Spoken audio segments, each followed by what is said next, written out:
Now the topic under galvanic cell, effect of opposing potential on the cell reaction.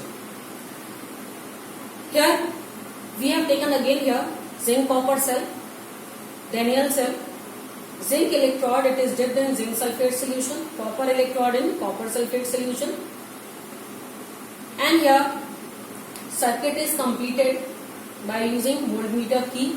Inner circuit is completed by using salt bridge in the same way as done earlier. Now the difference is that an opposing potential is applied on this cell, and that in the starting when it is applied it is less than 1.1 volt. In the starting when it is less than 1.1 volt, what will happen? There will be no effect on the working of the cell. It will work as it is working continuously. Now gradually this opposing force, opposing potential increases, and when it becomes equal to 1.1 volt, which is the EMF of this cell. EMF of this cell is E naught cathode minus E naught anode, that is of zinc which is anode, copper which is cathode. We are writing 0.34 volt minus 0.76 volt. So for this cell potential is 1.1 volt. Opposing potential earlier was less than 1.1 volt.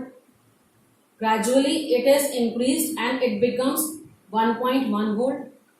At this point of time, cell will stop working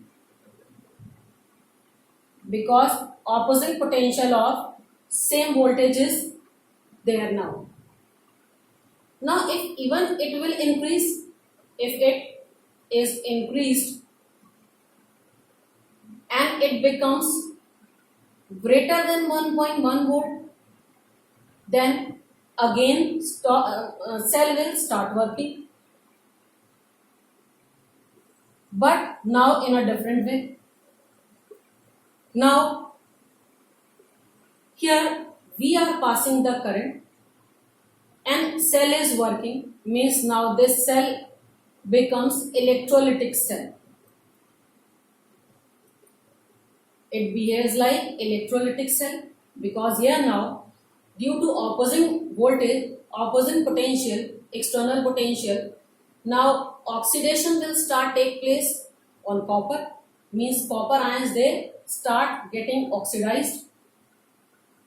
They are forced to get oxidized because of electric current which is passed here, and zinc it get reduced.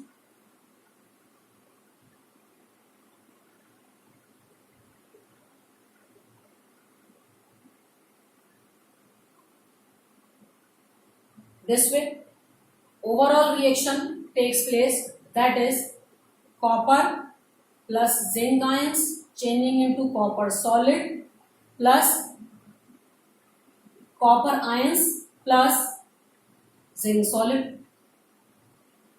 This reaction will take place.